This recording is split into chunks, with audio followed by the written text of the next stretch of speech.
Hey, Nikki. Hey, Salina. How are you? Good, how are you? I'm doing all right. That felt like just a long enough of pause. Like when I hear pauses that long in a podcast, I'm like, something's wrong. But I think what my was brain stalled. I was going to say, I think your brain glitched because then you were also going to say, hi, everybody. Yeah. That's what you usually do. Yeah. Hi, everyone, and welcome to Sweet Tea and TV, Hi. the podcast where Selena's brain stalls. Lee. Well, okay, before we get into the show today, I wanted to see like if we could talk really quickly. Of course, like basically, I just want a reason to talk about this thing I'm loving. Oh, okay. And so I thought maybe like we could have a quick conversation about whether or not there's anything you're enjoying right now. Maybe it's a TV show, maybe it's a book, maybe it's sleeping. Got nothing. Nothing. Just kidding. Well, it could be. I don't know. Like some stretches of time are just like that. It's true. I do have a couple of things. Right. Okay. All right. Lay it on me. Oh, I thought you would go first. Nah. Let's see. So with the Where the Crawdads Sing movie coming out, the reason this is of relevance to me, at least, is because Taylor Swift has an original song on the soundtrack. Yep. So it's entered my universe. I felt like I remembered trying to read this book several years ago, making it like halfway through, then my library checkout ended, so I just sent it back, never finished it. And it's really driven me crazy because I understand there's a twist at the end, and I love a good twist. But I never went back to it. Well, with the movie coming out and a friend telling me that it was worth the read, I've started reading it again. So I checked it out on I checked it out like 2 days ago. I was going to say Thursday. That means nothing to people. Checked it out 2 days ago. I'm already like halfway through the book. It is not the book I remember reading. So now I can't remember what book I was reading that I thought was this one. Oh, funny. Okay. I've read part of this, but this is not what I had in mind for this book. So it's really good. I like it. And I'm interested to see the twist. It's sitting on my dresser, and it has been for some time now. Wish I'd known that before I waited for my library book. Well, that's what I was just thinking too. Is like I could have just let you borrow it, but I guess I didn't tell you I had it. I mean, I got it because like, you know, I think the more that we are purposefully immersing ourselves in Southern things, like that is very much so out there in the culture and has been for some time. And so I was like, well, I got to read this, and then it just sat there, which is a lot of times what I do with books because I'm a smarty. So apparently the author is like under scrutiny for murder, I think. So is it, and that's what the book's about. You don't know. Okay. I'm only halfway through. I mean, I think someone that's dies. There. Someone dies early in the book. So Yeah. presumably, yeah, it has something to do with that. But I can't figure out. Wouldn't that be crazy? They should write a story about someone who, like meta. So they write a book. No. They should make this into a 10-part series because that's what we do now.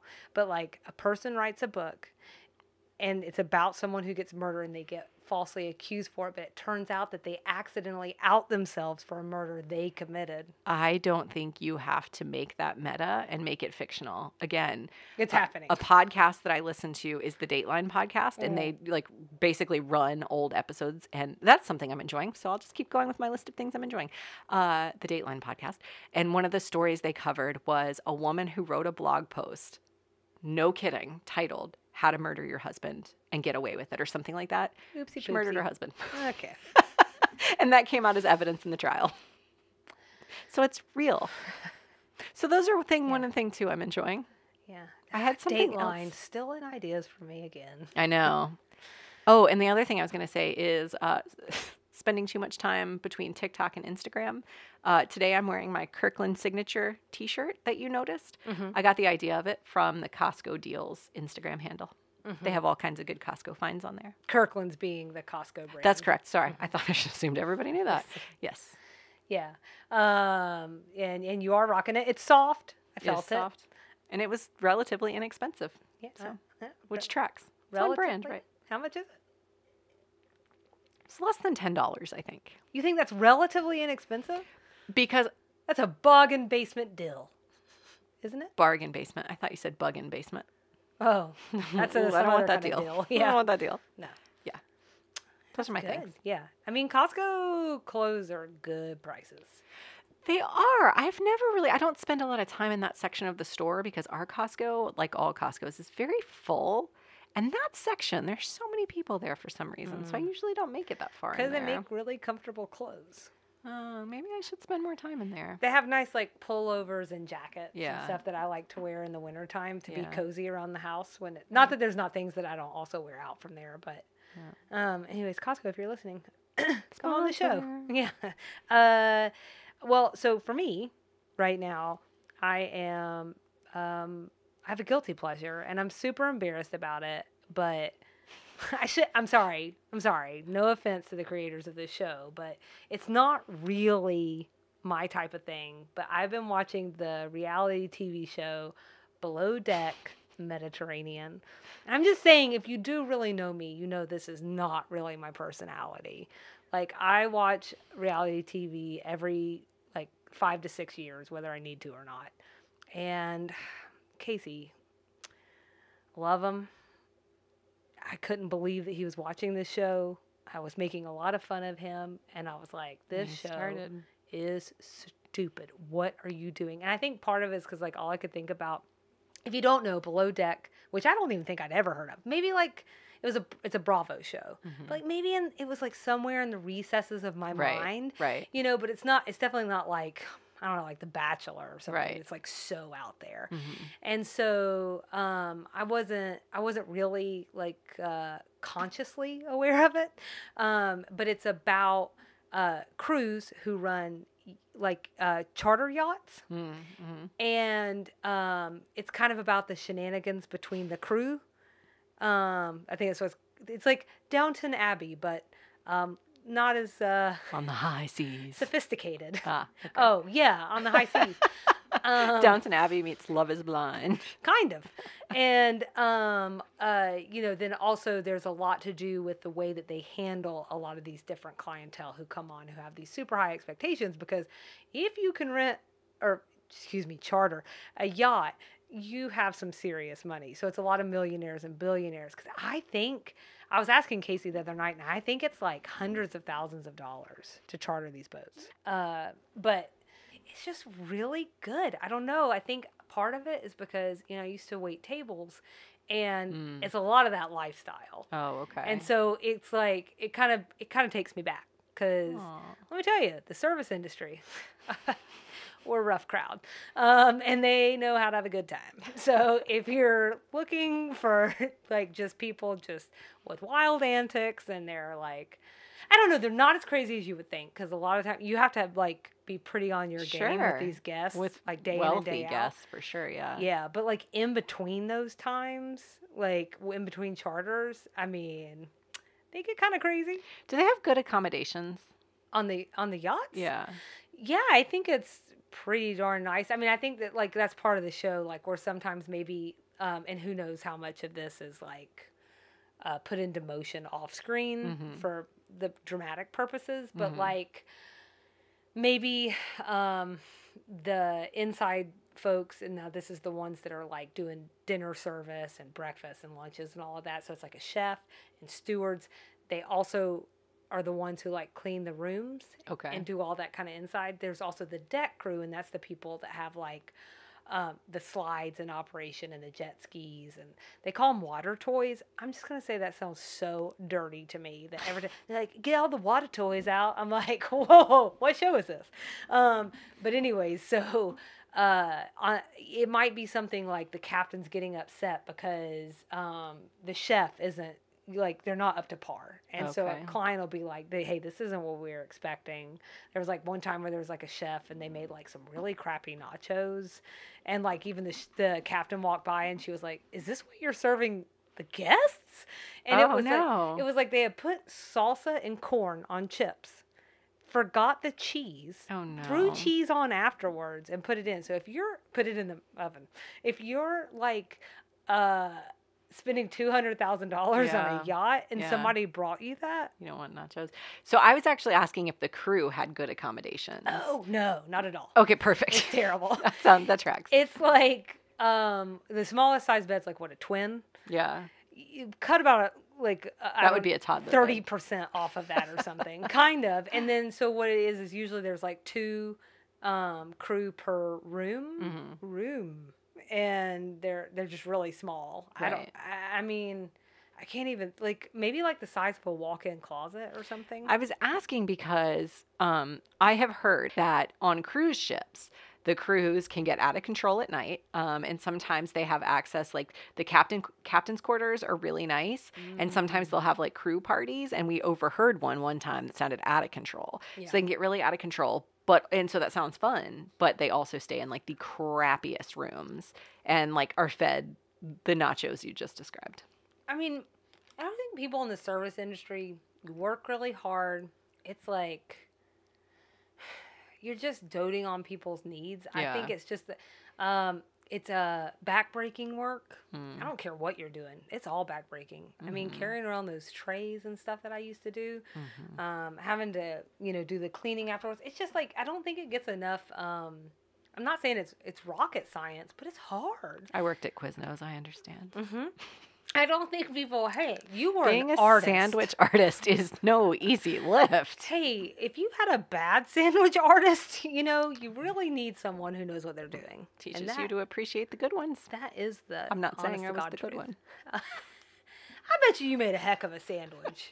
I can follow the little sign right there behind the bar just as well as anybody. We might have to put you to the test sometime. Oh, no. Make you make a sandwich, like on camera or something. Only if you like your mayonnaise toasted. Well, and that's what I was talking about with the nachos. Yeah.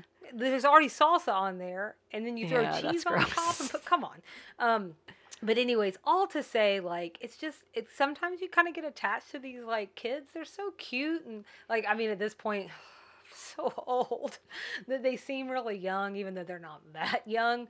But they're just, like, some of them fall in love, and it's sweet, and, like, you don't expect it, and then, like, some of them are just, like, have these really quirky personalities, and it's sometimes they're like banding together. Sometimes they clawing each other's eyeballs out. But you're saying you experience the range of emotions while you're watching the show. You do, you really do. So, and you started by apologizing to the creators by calling it a guilty pleasure. I think there might be some creators out there who see that as a massive compliment, because I think that's what they set out to create.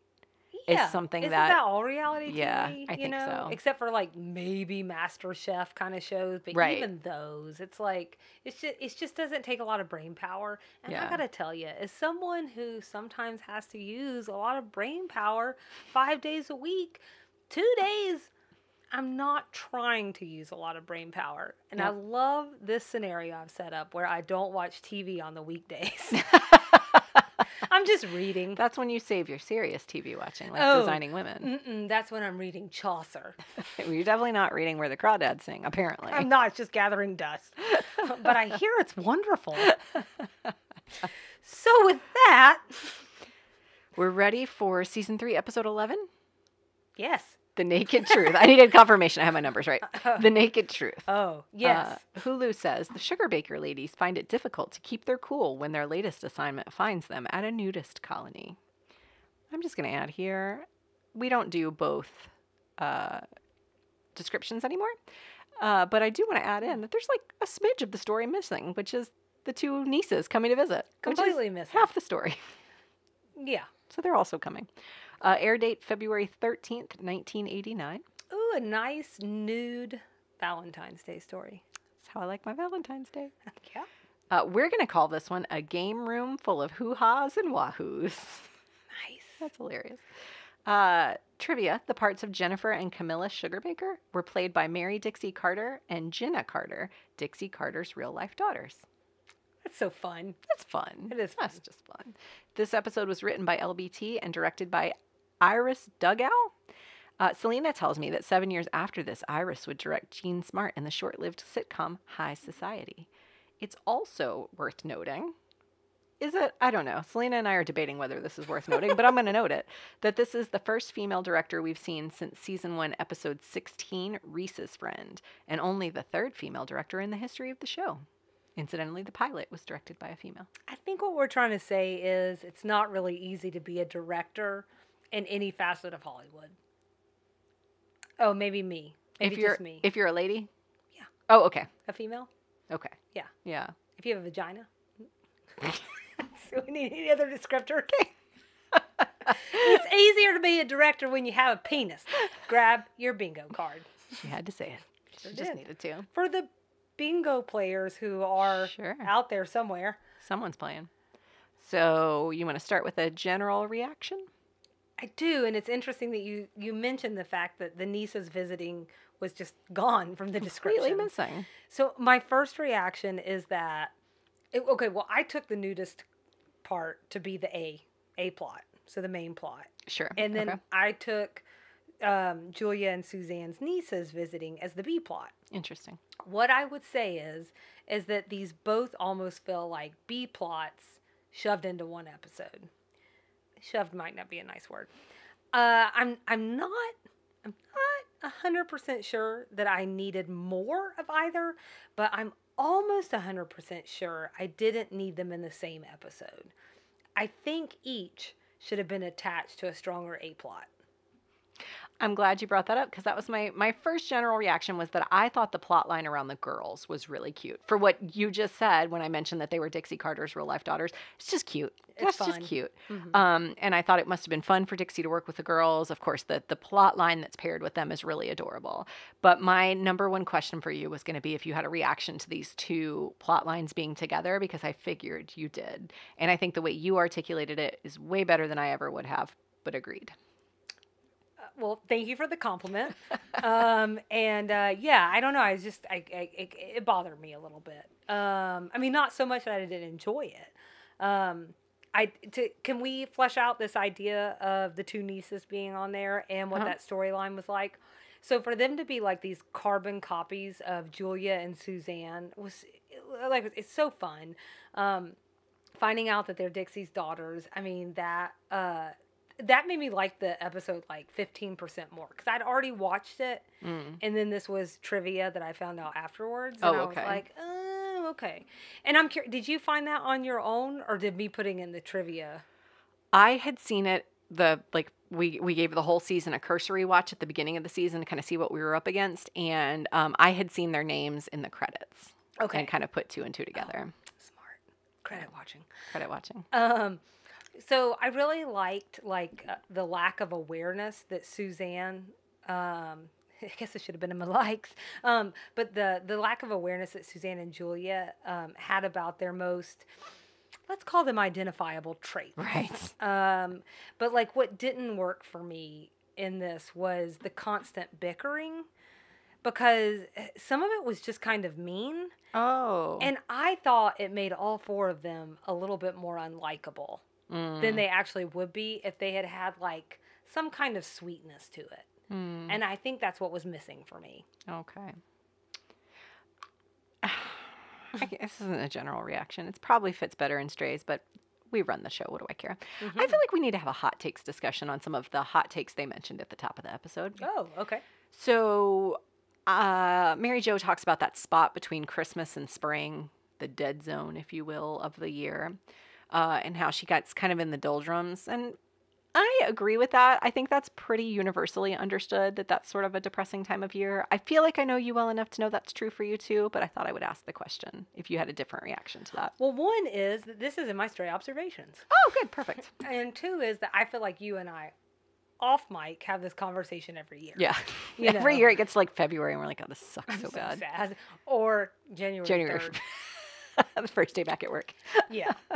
And I think that I think it's just super relatable. That's what I thought about it. I'm like, I feel like, and even if you don't like celebrate holidays at all during that time period, I feel like just in general, as long as you're sort of in our hemisphere, yeah, that time of year just kind of sucks. So Charlene also said something about, and I didn't write the exact line down, but there's this concept that Wade and Roxanne are romantic names.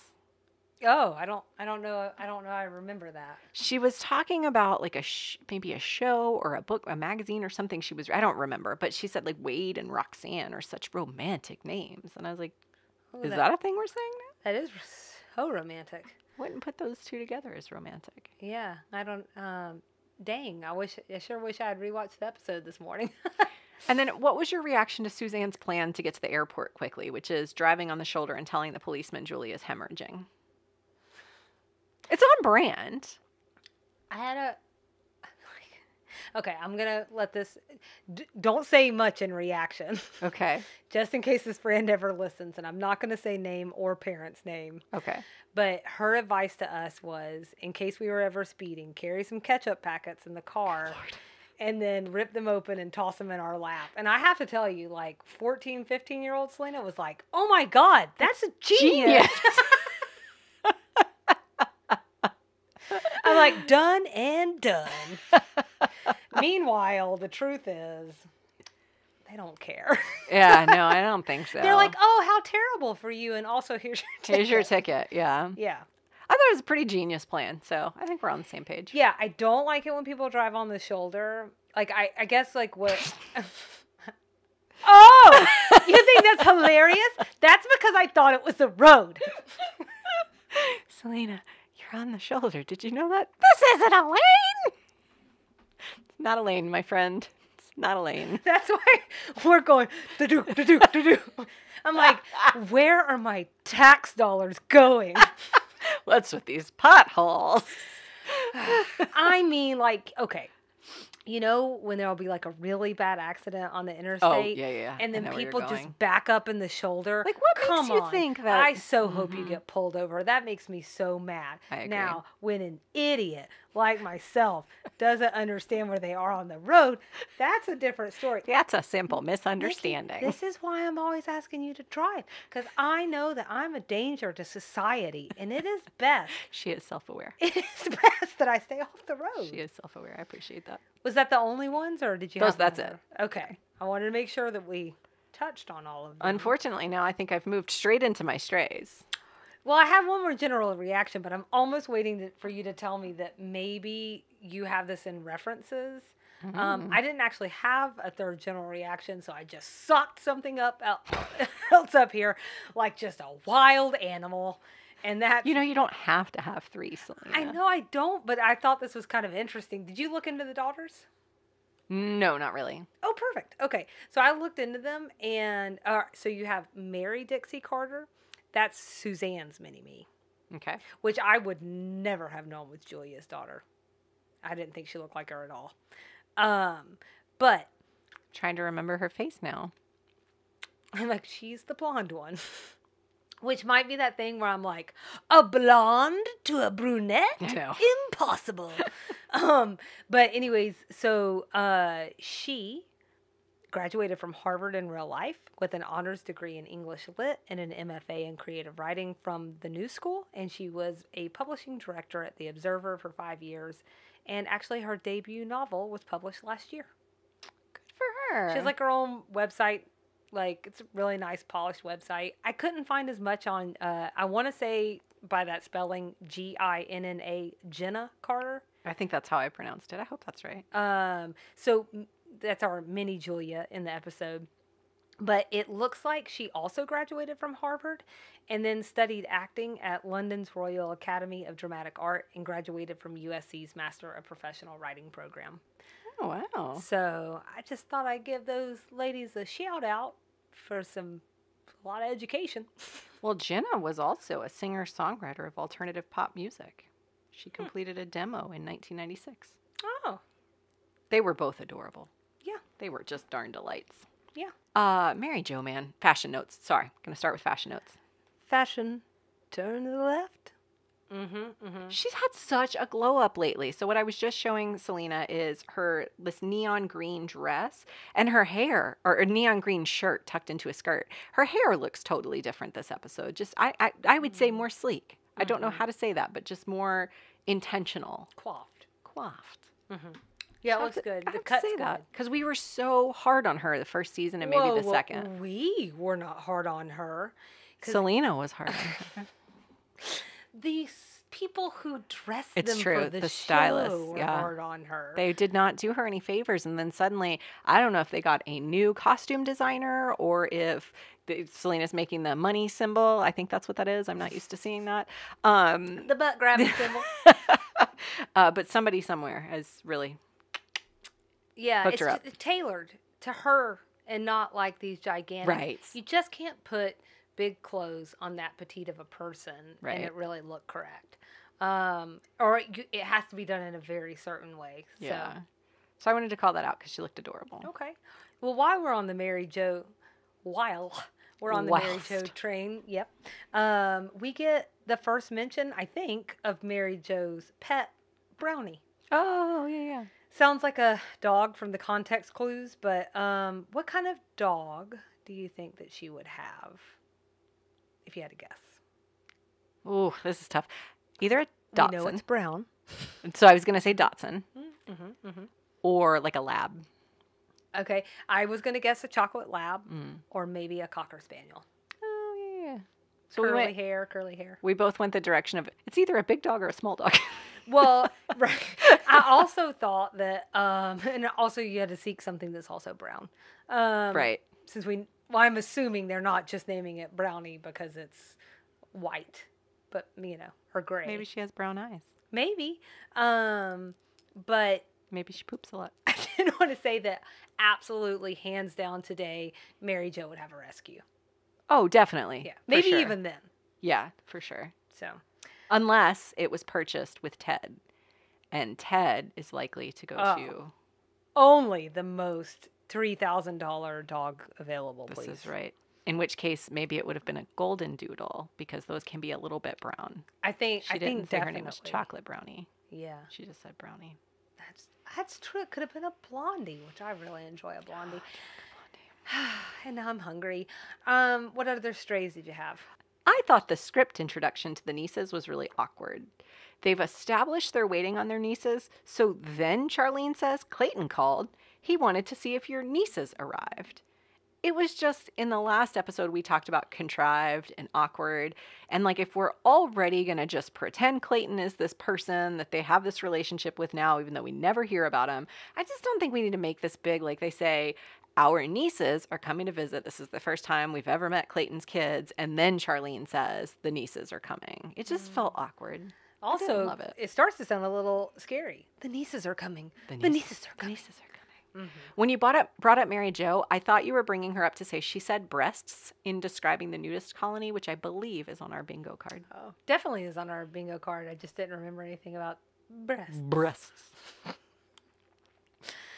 On the note of breasts, okay. Can I add that Tom Ketcherside said about Julia, I'm sure she's held up well. That's in my dislikes. What an awkward thing to say. Mm-hmm. I think, I'll just go ahead and skip down to what I said for that. It was just a really odd line. She's a beautiful girl. I bet she's held up well. Compliments were just kind of crappy in the 80s. Or at least in the show. Because to me, it feels like he might as well have said, I bet you she's still perky in all the right places, if you know what I mean. Maybe LBT's really bad at giving compliments. Or maybe she's received that compliment before. Or maybe she wished she'd received that compliment before. Well, I wouldn't really mind someone saying it. I wouldn't like it, but at the same time, I'd be like, why, thank you. But also, please don't say that, because it's really creepy. But, thanks. I think there's a way to say, oh, man, she was beautiful in college. I bet she's the most beautiful woman now. I bet she's I was going to the say most 40-year-old adult woman. Yeah, it felt weird. Maybe I'm also really bad with giving compliments. Or, I have no doubt that she is still the most beautiful woman to ever walk in a room. Sure. I generally just try not to comment on people's looks? Personal appearance. Yeah. Yeah, it's just too much. It's too difficult. There's too many traps. Lots of traps. This is very important. College students writing letters. Remember we had the conversation about Payne writing his mom a letter? Yes. There's a whole thing at the end where Julia asked the girls to write her a letter. Which means that you were right. She must have asked Payne to write a letter, and that's the only reason. Oh. Why else do you think I'm circling back around to this? So that I could hear you say you were right. Idiot. I actually had that as a like because I liked her response so much. Oh, and Jennifer's. That I was right. Well, first of all, I love it every time you're right. Sure. That is always my best day ever. But I liked that she was just like, I don't write letters, but you can call me if you want. I bet Payne said that too. And today it would just be like, you can text. Today it would be like, no, don't call me, but you can text me. Sure. I just think there's more expedient forms of communication. So, all right, so let's do Salina's sidebar, shall we? Let's do it. It's a sidebar, Salina, sidebar. She's got a keyboard looking for a reward by digging deep in the obscure, taking us on a detour. What you got, Salina, in Salina's sidebar? Okay, so it's like this. When are we ever going to get another opportunity to talk about nudists? I would prefer every day, but it sounds like not you. You would prefer every day. Okay. So I thought for today, shall we shed our inhibitions? No, Salina, I'm not getting naked in front of you. Keep our clothes on. Perfect. Okay. Be the never nudes that we are. And talk about it. I have my jean shorts on. And just her jeans shorts. Go take a shower. Is that weird for y'all? Nikki just fell out of her chair. All right, so I just called you out as a never nude, but before we get into it, what are your thoughts on the nudist lifestyle? Be careful, we may have nudists in our listenership. I say you do you. Just with general things in life, we talk about this all the time. You do you. I will probably not be joining you. And that's what my second question is. Is this appealing to you at all? No. Not at all. So we've been to like the Caribbean where there are like topless beaches. Stresses me out so much. Mm-hmm. There's just so much that could go wrong. Yeah. Sure. Just in general. So no, that's not for me. Right. You could lose a nipple. I have friends who self-admittedly sleep naked, and I can't imagine anything worse than that. I do think you should do it at least once in your life if you have not done it. I mean, okay. This happened a time or two, but like by routine, like Sure. just getting in bed naked, Right. What if there's a fire? What if your child needs you? I think that's why what if your dog needs you? I think that's why you keep your clothes nearby. But I also feel like if you're free enough that you sleep naked, Sure. that's probably not number one on your list. You're probably not worried about it. Maybe I'm wrong. Oh my God, I can't imagine. But can you imagine worse. those two types of personalities existing in one person? Yeah. Where they're like, no clothes, but also I like to keep a neat pile by the bed Right, in case exactly. a firefighter comes in. I can't even fathom. So nudist colonies, not for me, but if they're for you, man, have at it. Well, so it is not generally, it is not appealing specifically for me. If we are talking about generally, then I'm going to say yes. Now let me tell you why. One article mentioned that it's similar to the freedom that you feel if you've ever skinny dipped. So I definitely get that because it is freeing. Oh my God, are you about to tell me that you've never skinny dipped? All the water in all the places and So that's a no. I didn't say no. Oh, okay. How would you think I would know all the water in all the places? It didn't feel freeing to you then. Okay. That is so stressful to me. You're going to identify with this. Okay. This one you will. I hate being hot and sweaty. Yes. So anything that makes me feel less hot is going to sound somewhat appealing. Yes. So that's appealing, right? You sweat less when you don't have clothes on. That's right. Okay. Except for the nerves. I feel like if I am I'm naked, sweating now. I'm sweating now as well.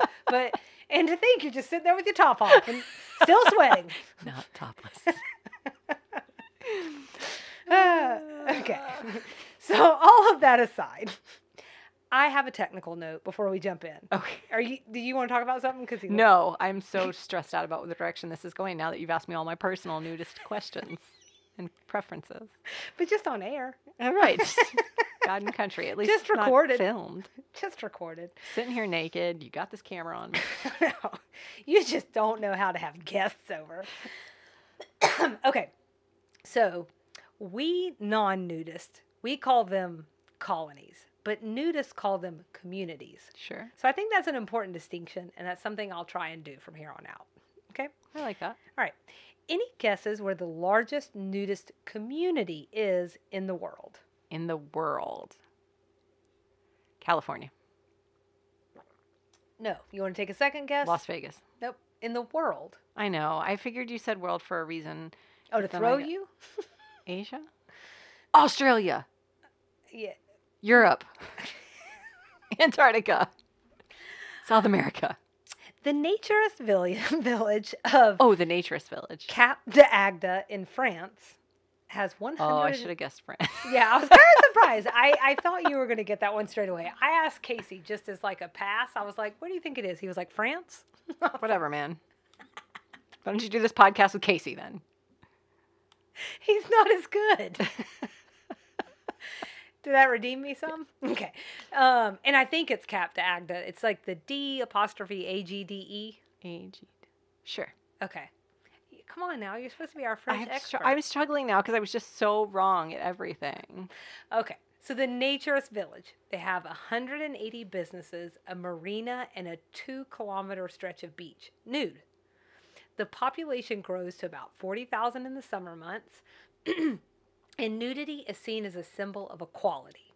So it is strictly no clothing, but it's also family friendly. And for the record, it is one of the few places I could find where there's a nudist grocery store. I will tell you Casey's response to this, to which he was like, please put on some pants. I don't want eggplants around my eggplants. It's just not necessary. Well, there you have it. I don't want melons around my melons. Session over. I know. My non-melons would be so confused. I cannot imagine being a 7-year-old growing up with naked adults around me all the time. Know. Yeah, no, for sure. Yeah, you wouldn't know. But what about when you grow up and go into the big world and everybody's suddenly wearing clothes? Did you ever see the movie? I don't know you do. Did you ever see the movie Jungle to Jungle? Oh, gosh. A long, long time ago. It's a fantastic movie. It's worth watching a million times. Okay. I'm so sorry. It's a fine Tim Allen vehicle that I would watch over and over again. But I think about him in this scenario where he ends up in the big, bold world and his loincloth just isn't enough. Tim Allen as a vehicle. Tim Allen is national treasure. He is a national treasure, no doubt. Anywho, just thinking about children. Just thinking about the babies. Sure. From your Puritan background, as am I. Accurate. Is there a college in this community? Oh, I don't know. I don't even know that they're not all a lot of older people. But we'll get there.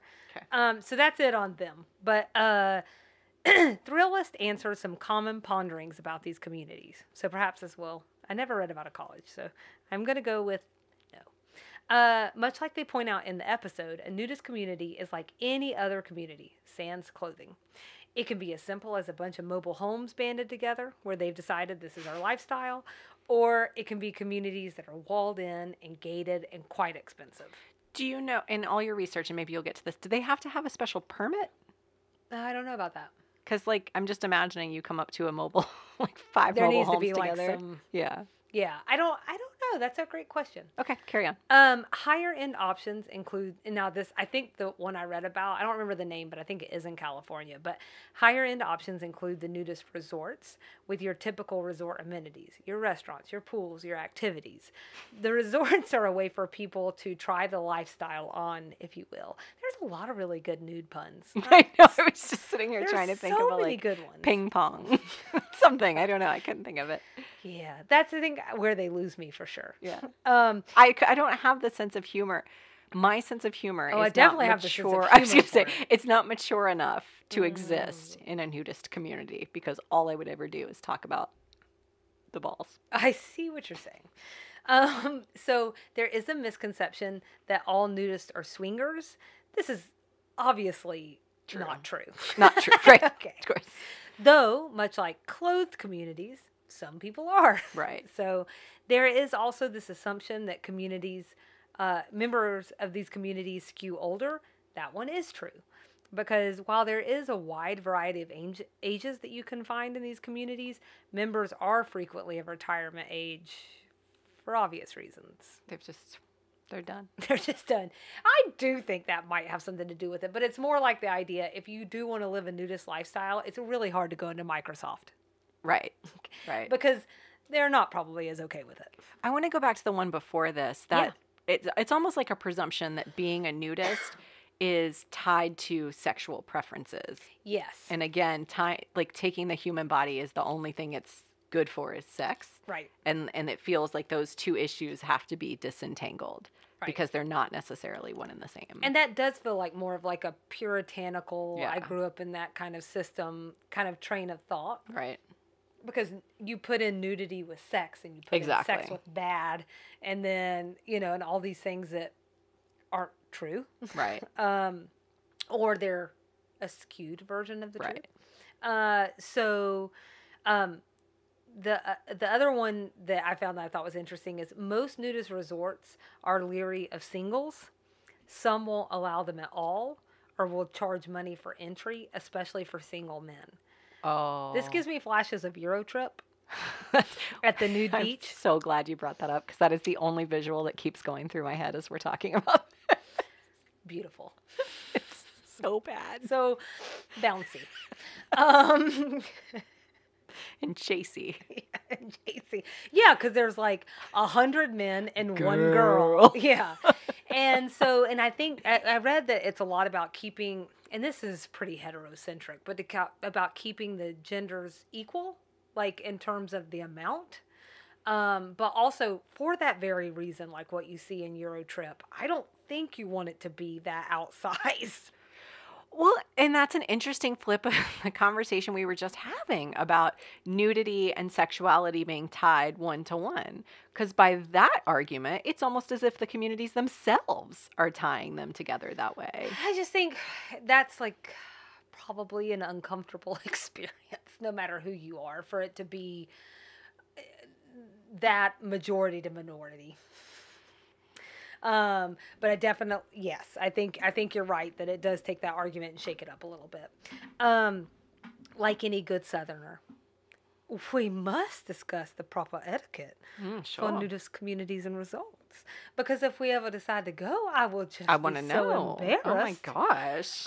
And I really would be embarrassed. Oh, I would be mortified. Yes, if I didn't do what the rules were.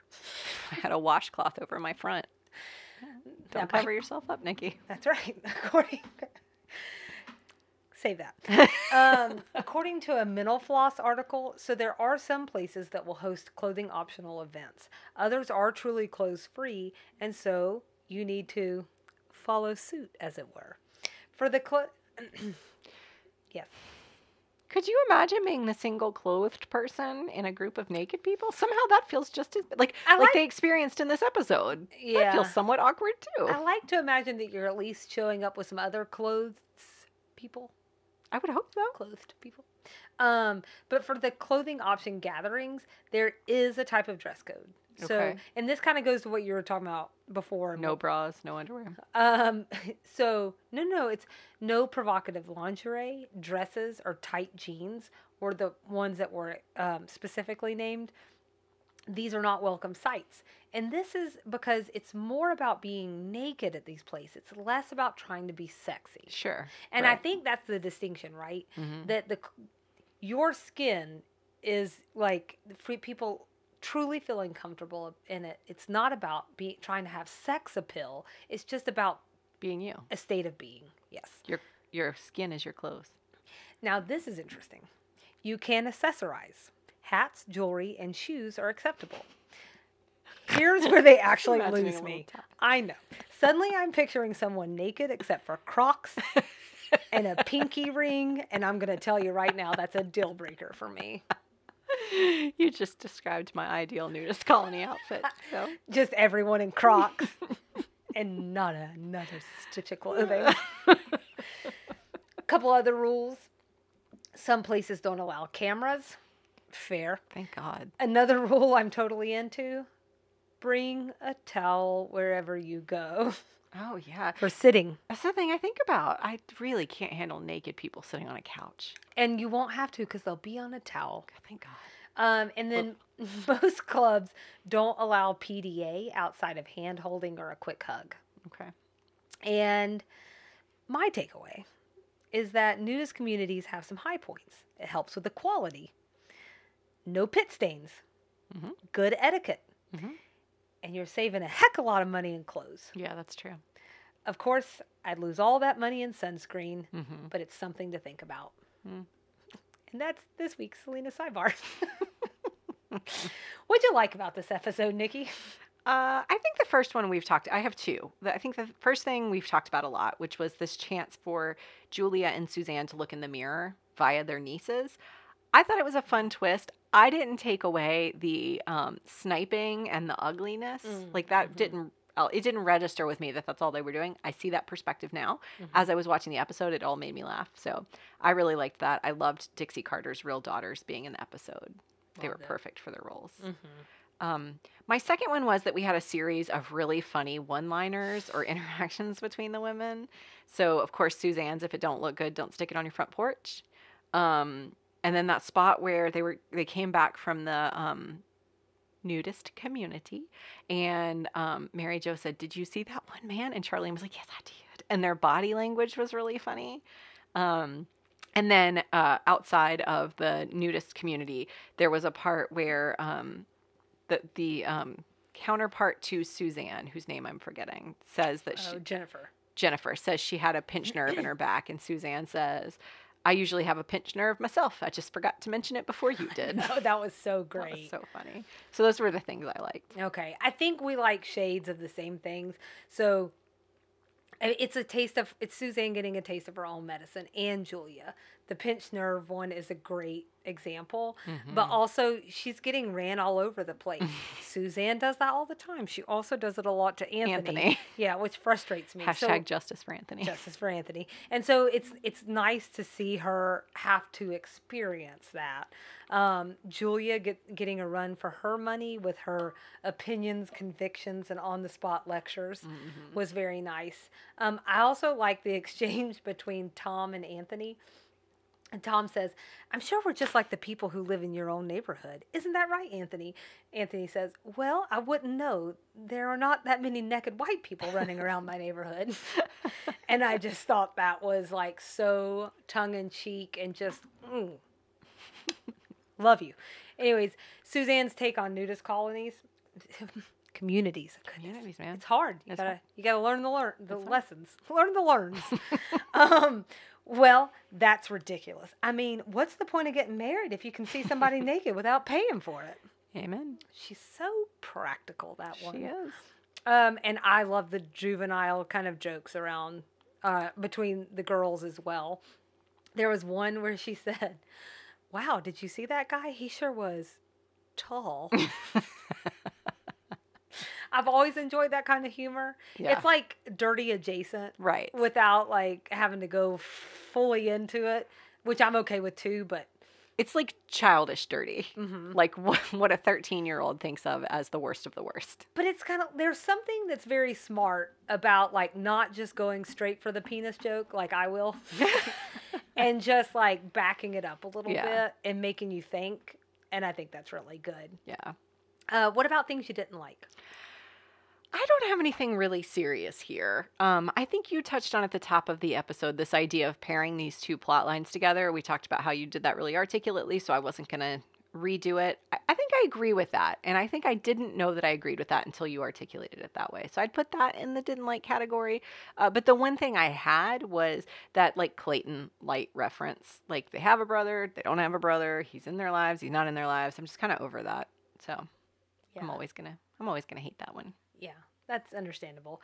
Well, I talked about mine earlier when we talked about that weird thing that Tom says about her holding up in all the right places. Yeah. And then I'm with you. Just mentioned the A and B plots again. And again, I feel bad with something like that, saying it as strong as like I don't like necessarily. Right. It's just, this is something that I feel like could have been strengthened if they had just done it a slightly different way. Right. How about we rate this sucker? Sure. I've got sticky wicker chairs. Ooh. And this one's hard for me because coming into recording today, it was a 5 out of 5. And I will tell you it's because I couldn't think of anything to ding it on. Ding it on. Good times.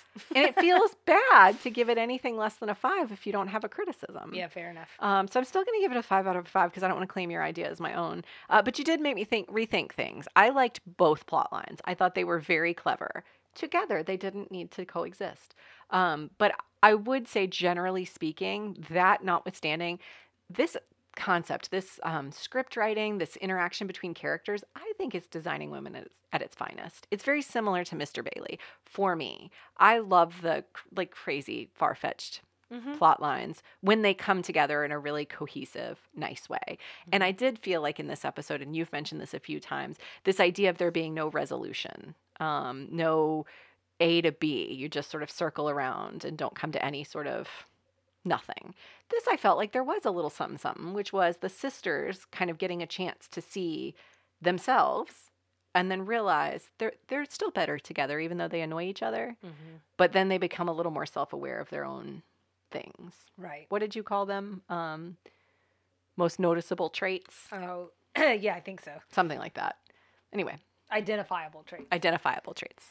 So there you go. 5 out of 5. Okay. So I gave it 3.8 out of 5. Dang, you're scoring low lately. Just mean. The Yikes. meanest meanie. A 3.8 out of 5 rug burned bums. Which sounds terrible. Sounds awful. I That don't think sounds I've really heard rough. that before.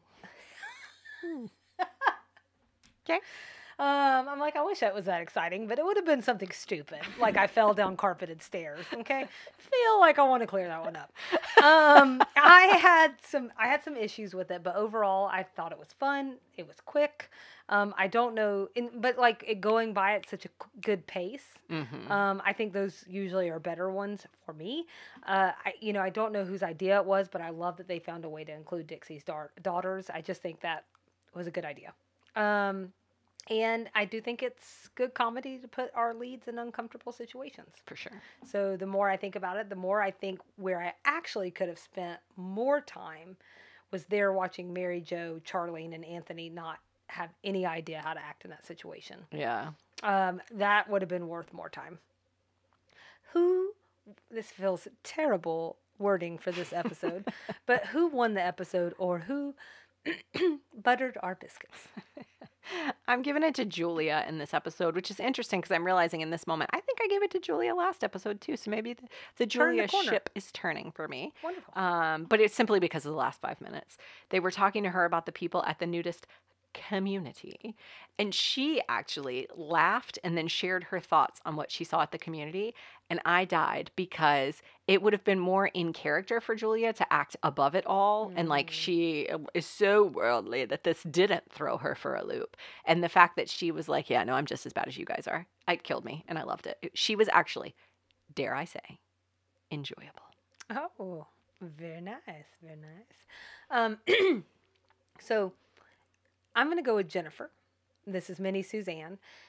She really conned her way into a nice, relaxing trip where she did nothing but lounge and primp herself. She's adorable. Yeah. She even put Suzanne to work, and I think that's pretty impressive. It's true. It's true. It takes a real woman. You just love a little press, don't you? I do. You're like, a little Suzanne? Sign me up. For 2 of those. You would hate this person in real life. Oh, probably for sure. Say. Probably for sure.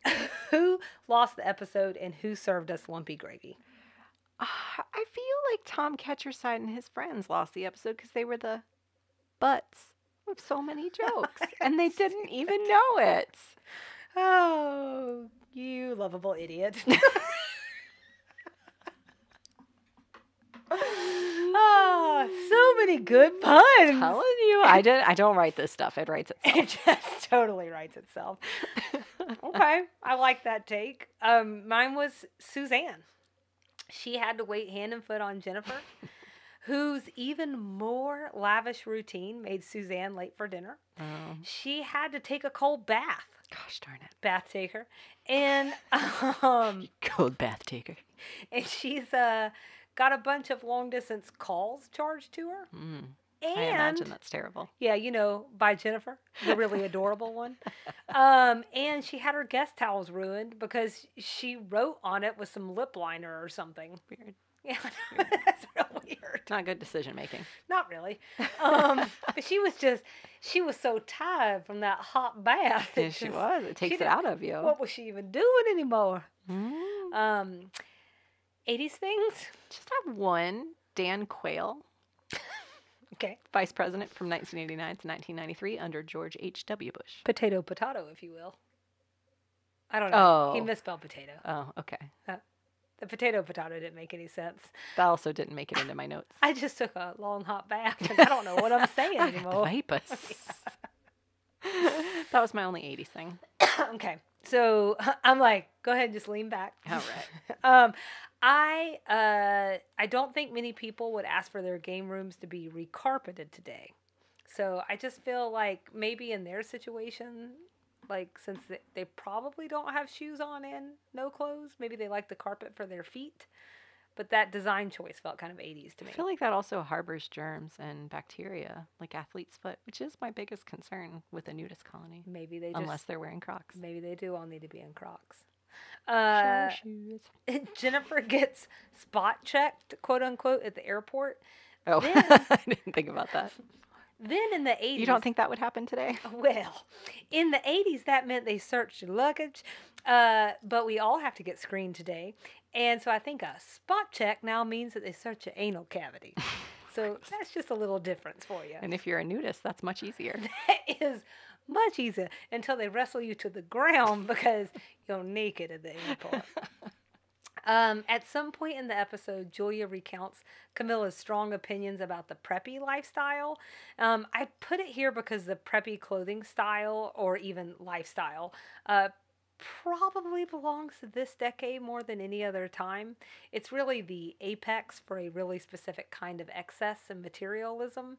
And I actually I was doing a little research, and the style did get really popular at this time because there was a book called The Preppy Handbook that got published in 1980, and it was actually trying to mock people who were preppy, and it wound up inspiring a lot of people to embrace it. So there's something that you never needed to know. You're welcome. Paying for long distance phone calls, at least within the U.S. That's not really a thing anymore. Not that I know of, anyway. Remember MCI? I do. What a time to be alive. Writing a phone number down was what she did in the lip pencil or whatever. Yeah. That feels really 80s. Obviously, I know that still happens. I'm just saying most people just do it right in their phone now. Yeah, I had that happen the other day. Someone said, just text me so I have your number. Yep. There you go. And then, again, the writing of the letters dated even for the 80s. Man, oh man. Just saying. Southern things. Divinity, which is a Southern candy made with sugar, corn syrup, water, egg whites, and vanilla. Pecans. I say pecans. Pecans. Just say however you want to. Pecans are usually also involved, either added in, chopped, or plopped on top. And I'm going to stop right there to say, listen to Extra Sugar, because we're going to do it on Southern candy. Yeah. But that's a candy that Mary Jo mentioned at the beginning. I also had Chapel Hill. Did we know that Julia went to UNC? I don't think so. I'm assuming she went to UNC because they mentioned Chapel Hill. That's where she and Tom Ketcherside met. But I don't think we've ever talked about where she went to college. I would not have guessed Julia went to North Carolina. We talked, there's been like about how maybe she was really involved in, we know about sorority stories. Yeah. Because she was like, she didn't get in because she said something nasty to the... I wonder if they mentioned UNC then. I don't think Sounded new to me. Yeah. We had another Stuckey's pecan log reference, which I feel like at this point should be on our bingo card. You think LBT was hungry during this one? Or she just really loves a pecan log. Yeah. She also mentioned smoked sausage from Virginia, Southern State and Mississippi, Pi-Phi legacy. All of those things are Southern. I don't think Southern State's a real college. I actually didn't look into that. But that's where Jennifer's going. When I Googled it, what I got was University of Southern Mississippi was the only thing that came up. Okay. Pascagoula, which is a city in Jackson County, Mississippi. And someone said Slim Pickens. Oh, good catch. I actually thought, even though I guess it was Suzanne and Julia's grandmother's quote, you mentioned it already, but if it doesn't look good, don't stick it out on the front porch. Yeah. Just sounds super Southern. Yeah. If it's not, I'm claiming it. Yeah. And I put wicker furniture in here too. Oh. Because that feels super Southern. Oh, does it? Wicker furniture? Yeah. Feels super 80s and 70s to me. I wouldn't put it in a particular region, but I'll buy it as Southern. My back patio furniture is wicker. Okay. Get out. Outdoor furniture is always wicker, or largely wicker. Yeah. Yeah. Oh, you're thinking on the inside. Yeah. Oh, I was thinking about your couch being wicker. Oh, it's so uncomfortable when I'm nude on it. I don't like it. It leaves marks. It does. Okay, references that we need to talk about. So this leper colonies. When you say colony, I always think leper colonies, and I cannot remember. It was probably Suzanne at the beginning of the episode. She was like, colony, like a leper colony, something like that. They brought up leper colonies. I just thought I would mention that those are isolated communities for quarantining and treating lepers or people with Hansen's disease. Yeah. the bacteria responsible for leprosy. It was also the first bacterium to be identified as causing disease in humans. Yeah, I can see that. It's very biblical. I think that's all I'll say about leprosy. I have some more things, and I'm realizing now as I'm looking at it, it's just not worth it. Isn't it fun when you bad. do that? Sounds bad. Yeah. I mean, it still happens. Yeah. But you probably have that in your notes. Whether it still happens, I think it does. I think it's just like not smallpox, like plague. Like you can get the black plague today. It's just that they just antibiotics. Yeah, I wish I had written that down. There are no more leper colonies. The last one closed in like the 90s, maybe recently. That late? Yeah, in recent years. You can share all this, Nikki. It's interesting. I mean, you know what you think is interesting. The two things we've talked about that were interesting are not in my notes. So I think my notes aren't interesting. But that's leprosy. And that's leprosy for you. I just wanted to give a plug that with the Pi-Fi Legacy mention, I just want to say that people should go back to season 1, episode 19. Come on, baby, let's do the Chubby Checker where you talk about sororities. Chubby Checker. Oh my God, I had forgotten about that. And then there was also the Iran-Contra got mentioned. I think I'm feeling about this the way that you're feeling about leprosy. It's a thing that happened. Yeah. You could also put it in the 80s, honestly, but it's a political scandal that happened during President Reagan's second term. We've talked about it to some extent before, but we were really talking about Oliver North, who was involved in the scandal. Blah, blah, blah, blah, blah. There you go. Cut lines? I found 2. I'm only going to mention 1 because I think it's a little bit of background character development for Charlene, but not really that much, honestly. Okay. So when Mary Jo and Charlene were talking about having only seen naked people in National Geographic, this part was cut after Charlene said, and those people looked better than these people. Somebody said, maybe gravity's harder on you in Africa. I wonder why people find nudity so fascinating, and why it makes people so uptight. And then this must be Charlene. I guess because it's forbidden. I remember when I was a kid, my girlfriend and I had never seen a naked man before. And she came over one night to spend the night. And my brother, Robert, he never wore pajamas. And he was a real sound sleeper. Anyway, he'd fallen asleep on top of his covers. So my girlfriend and I each got a flashlight and we set them up on a big stack of books about 3 feet from Odell. And we just kind of spotlighted him. He woke up screaming. He thought he was being run down by a car. Charlene, that is one of the most bizarre stories I've ever heard. Before you said Charlene, in response to that, I was going to ask, whatever made you think that was Charlene? Could have been anybody with Brother Odell. So weird. So next episode 12. Yeah. The Junies. Yes. We'd love everyone to follow along with us and engage. Instagram and Facebook at SweetTeaandTV. Email sweetteatvpod@gmail.com. Our website is www.sweetteatv.com. There are also several ways to support the show. You can tell your family and friends about us. You can rate us and or review the podcast wherever you listen. And we have additional ways to support us on our website. If you go to the Support Us page. This week for Extra Sugar, we are talking about Southern candy. It's going to be a brand new episode of Nikki's Nibbles. And I'm actually going to do something different this week, Salina. It's really long, this segment. So I think I'm just going to own it. Okay. So I think what we're going to do is we are going to do an abbreviated version for the main show, and then we'll do a little bit of an extended version for our Patreons. So something to look forward to. That sounds perfect. And it's about candy, so it sounds extra perfect. There you go. Extra sweet, extra sugar. And you know what that means? What does that mean? It means we'll see you around the bend. Bye.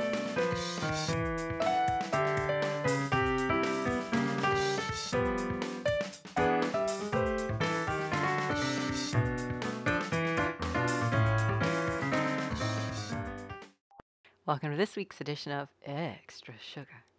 So I'm a sucker for all things sweet. I think you're a sucker for all things sweet. So we've got some extra sweet, extra sugar this week. Strap in for Nikki's Nibbles. Come on, y'all, let's talk fiddles. Nikki's Nibbles. Come on, y'all, let's eat. I'm calling this Nikki's Nibbles segment Candy, the sweet nectar of the South. Sounds delicious. So if you remember way back at the beginning of this episode, Mary Jo is suffering from the winter doldrums. We talked about that, how sad that time of year is. So she says, I'll tell you, that fudge and divinity in my freezer is the only thing getting me through this winter. I perked up at the word fudge because I love fudge, but then divinity stopped me in my tracks. Because divinity is one of those candies that I'm Southern enough to have seen, like, for sale out in the world, but I'm not Southern enough to have ever made it. And I don't know very much about it. Oh, well, it's my grandma's like favorite candy. I just think for me, I sort of had always kind of like put it into the category of like grandma's favorite candy. Oh, So yeah. I know it's really, really, really sweet. It's all sugar. It's like a praline. I love pralines, but these days I can only have a bite or two, and it's almost just too much for me. It's Right. too sweet. It Fudge again, is kind of getting that way. all sugar. Yeah. Yeah. Um, Fudge is like that thing that I think it's beautiful to look at, mm, and I think like I always think I want it, and then I get it. I get one bite in, Yeah. and I'm like, my teeth hurt. Yep. Yeah. So when she said divinity, I knew there was at least a story there, if not a whole extra sugar. So as usual, Google clickety-clackety, all roads led me to the Southern mothership, Southern Living, oh yes. where I found an article listing 15 Southern candies. I've heard of most of them, but there were a few I haven't heard of, so I thought we could talk about them. Okay. But No I do. quizzes? I also there is. Hold your horses. 15 makes for kind of a long list. So as I just mentioned, for the purposes of this extra sugar, I'm going to focus on the ones I wasn't familiar with because I feel like if my Southern sweet tooth hasn't been tickled by them, it's obscure or at least something I should know about. So this segment is a little bit selfish. But as a special bonus for our Patreons, I'm going to post an extended extra sugar where I'm just going to go through all 15. Love So it. you buckle up, Salina, because you're hearing all this. Love it. We'll consider that just something a little sweet for our sweet teas. Something to satisfy your sweet tooth. Sweet, sweet, sweet. So the first candy on my list, I actually made before our session today because I had never heard of this. Okay. So Salina, I thought it would be fun for you to give it a taste and see if you can guess what the secret ingredient is. Oh. Sugar? So they're right there in that bowl if you want to go ahead and grab one while I get started. Oh, fine. I'll We're just gonna get come- it myself. We'll come back to it. It's better that way. We'll come back to it at the end of this segment and see what you think. She looks befuddled. Or I see peanut butter. Okay, so we'll go through the others in the meantime. Oh, are you? Yeah. How about it? How about it? She's just digging right in. Mojeskas. Have you ever heard of That's this? what this is? No, we're coming back to that. Oh, sorry. You gave me candy. Yeah, I'm sorry. That's gonna be the last one we cover. I'll give you plenty of notice that I'm gonna have you weigh in on what you think the special ingredient is. I think I know this. Okay. Well, Not don't the tell me name, now. but I think I've had it before. Don't tell me now. Okay. Mojeskas. Have you heard of these? No. I've never heard of this thing. It's basically marshmallow dipped in caramel. Oh, okay. It sounds delightful. People love them, but I've never heard of them. I think it sounds like a cow tail or a caramel cream. Do you know what those are? Mm-hmm. Caramel with like the creamy center. But Well, I've seen them. have you never had one? The caramel creams I love. Well, the cow's tail. Cow's tail I love. Because Cracker Barrel, Yep. they have all the like different era candy. Yeah. And so I can't be like, oh, I just love cowtails when I was little. Okay, that sounds weird. But They're so cute. I've definitely like have noticed that before. So those are caramel on the outside and cream on the inside. This is a marshmallow. So it's a little bit different, but it sounds like it's in the same vein. Okay. This was created in the 1880s by a guy in Louisville, Kentucky. Apparently he made it to honor a Shakespearean actress. What an 1880s thing to have happened. Helena Modjeska, who was performing in town. Apparently he'd seen her a few times, admired her, so he wrote her a letter, like Julia, asking if he could name his new candy after her. Is this like 1880s flirting? I think it might be. One article I found actually said that it sounds like maybe he was flirting with her and she didn't like reciprocate at all, but she did tell him he could name the candy after her. And she sent him a signed portrait of himself. Wait, of herself? Sorry, yes, of herself. Okay, I was like, that's really weird. And it hung in his like chocolateria or whatever, this chocolaterie. It hung in there until it burned down, and he decided not to rebuild and passed his recipe onto another local Louisville candy maker, and they have the picture because the picture survived. So that is the Mojeska. Blue Monday. This is one I've never heard of, but apparently Blue Monday features a pulled candy cream center covered with a bittersweet dark chocolate that complements the sweet melt-in-your-mouth candy. What's interesting about this one is that it was invented by Rebecca Ruth, who we're going to talk about in a little while, but she is famous for making bourbon balls. So more to come on that in a minute. Apparently, she was struggling to come up with a name for this new confection, the Blue Monday. So a traveling preacher came by to her candy shop and told her he needed a little sweet treat to cure his Blue Monday. And so it was named. She gave him this new treat. He called that the Blue Monday. There you go. No word on whether it's related to the 80s hit Blue Monday by New Order or the follow-up cover by 90s band Orgy. But that's all I can think of when someone says Blue Monday. I don't know. I know this song by name. Maybe by sound. Does it feel? No. Oh. Yep, same song. That's okay. it. The next have you heard of either of these so far? Blue No. Monday or Mojeska? Third one. Can I stop and just say, whatever that is, it's delicious. Is it good? Actually, while we're recording, Kyle sent me a text because I left him some for the kids and told him they could have it after lunch. He just sent me a text and said, my daughter said, yum, when she bit into it. She's I haven't had one. Is it really sweet? Maybe in a little while. It just feels rude to do that while I'm trying to talk. Oh, right. I'm like, come on. Get yourself one. What are you talking? I'm about to have another one. Have as many as you want. Have you ever heard of cherry mash? No. Cherry mash is a candy bar with a soft cherry-flavored center containing maraschino cherries covered in a mixture of chopped roasted peanuts and chocolate. It was originally created in the late 1800s in, of all places, LBT's motherland, Missouri. We can thank the Chase Family Candy Company out of St. Joseph, Missouri. I hate cherries. I just think they're disgusting, so this sounds really gross to me, but more power to anyone who would love them. Yes. I'm also not a big cherry. I mean, I like actual cherries. I like don't cherry the fruit and only certain kinds. I don't think I've told this story on the podcast, but one year for Christmas, my grandfather reused a chocolate-covered cherry box as something to hold 2 jewelry boxes. He was giving me 2 pairs of earrings, but he put it in a chocolate-covered cherries box. And when I opened it, I had to pretend that I was really excited about getting chocolate-covered cherries, even though I think they are the most disgusting food in the entire world. And I was like, oh, gee, thanks so much. And it took him a minute. And he was like, well, are you going to open it? And I was like, oh, I know what chocolate-covered cherries look like. And he was like, no, open it. So I opened it and found the jewelry and was very happy. And that is the most ungrateful I've ever felt in my life. But I really hate cherries. It was like a really quick lesson. Very quick. And it has stuck with me my entire life when I think about what I'm packaging a gift in. Roman candy. Have you heard of this? That sounds familiar. It is street-sold taffy that was created by an Italian man and his family. In southern Italy or? Well, listen. Oh, sorry. When he founded the business in the early 1900s, respect for Italians in America wasn't particularly high, so he didn't want to just call it Italian candy. He didn't think it would be very popular, so he landed on Roman candy instead. But this is a candy that's sold from a wheeled cart in New Orleans by the founder Sam Cortese's grandson, Ron.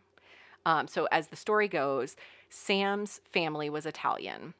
He was, I think, born in Italy, but they immigrated to America pretty quickly after he was born. And this was a candy his mom made in Italy. She brought it to the U.S., taught him her recipe. He went out onto the streets of New Orleans and started selling it as Roman candy. And today, Ron runs the family business, and Ron is training up his son, Dan, to take it over.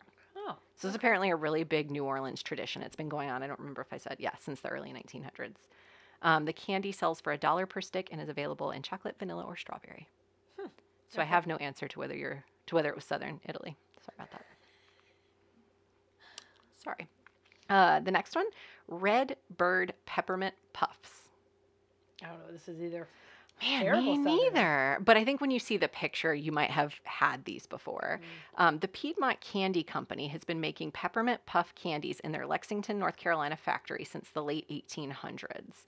They've modernized their technique over the years, but one cute fact is that they still hand mold and apply the red stripe to the candy. So it's a little puffed peppermint candy, and they hand apply the red stripe so every piece of candy is unique, Like at the front of restaurants. Yeah. The way they used to do that. I don't think anybody does anymore. Okay. Yeah.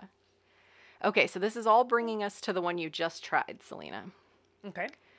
Any guesses on the secret ingredient? Well, like I said, like there's definitely peanut butter in it, but that can't be the secret ingredient you're talking about, right? No. Quaaludes. I'm about to feel so good. Happy Saturday to me. I don't know. It's got a crap load of sugar in it. I'm about to be high or diabetic. It's potato candy. There are potatoes in there. Shut up. Nuh-uh. Yes.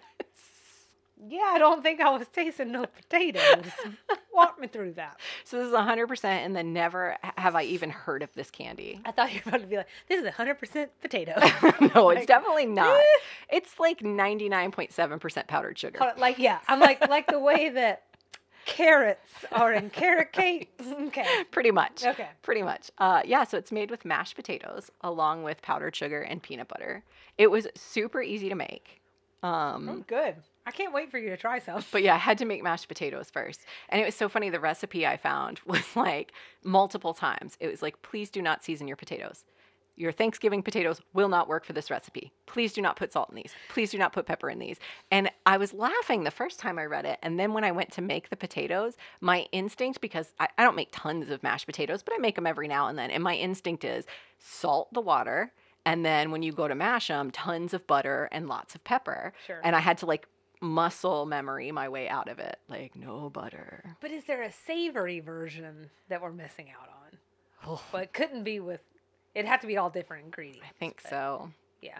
But because there are 6 cups of powdered sugar in this recipe. The not secret ingredient. It sounds like, and I haven't tried it yet, but I will after we finish recording, the mashed potatoes are pretty undetectable. Yeah, I think I think they got pretty covered up. Their purpose is to hold the candy together. Sure, I figured. But yeah, so you make this dough of mashed potatoes and powdered sugar and something else I'm forgetting. Butter, lots of butter. Yep, that makes sense. Make that dough, and then you refrigerate it, and then roll it out and spread it with peanut butter, and you pinwheel it. It's kind of like making a cinnamon roll. Mm-hmm. And I got some video that we'll put on social media this week with this extra sugar. But anyway, so this candy, it sounds like came to the U.S. via Germany around the turn of the 20th century. And it originally did not contain peanut butter. That was added when it came to the U.S. Could you imagine eating that without peanut butter? Yeah, I think it needs the peanut butter. It needs the peanut butter, right? Or it needs salt. to be smaller if it's just going to be sugar and butter. Right, yeah. So, yeah, that's it. Those are the main ones that I puzzled over. Did you like it? I do like it. I mean, it's really sweet, but I sat there and ate 2 pieces of it, and they're not small. They're like the size of my palm. So were there any of the ones that these were the ones, the first ones I covered are the ones I'd never heard of. Were there any that you would like to try or that you would give a go if you saw it like out in the world? That caramel one sounded pretty good to me. Yeah, that sounds okay. I think this this is not, I'm not a huge, like, this kind of candy person. So, like, these, like, classic candies, that's why I was saying, like, I don't want to poo-poo too much on Divinity, but, like, which is weird, because I really like pralines, and I know my grandma's made me try Divinity before. What I can tell you is I did not enjoy it. It's been so long that what I didn't want to do was to speed Divinity. Oh. Although yeah. And you did some kind of twist on it, because normally it's like you can't really, there would be no pinwheel situation. Right. So normally it's like all of it's just too sweet for me. Yeah. So I don't know any of them particularly pique my interest. What I will say is, based on what you described, except for the peanut butter, I probably would have been like, I'm good, but I thought it was delicious. So maybe what that means is put down your judgmentalness and just try every candy. Just try it all, man. Yeah. Just give it a go. So for the purposes of our main episode, this will be this week's extra sugar. If you are a Patreon, hang on, because we're going to keep going. We've got a few more candies to cover. So this has been this week's extra sweet, extra sugar.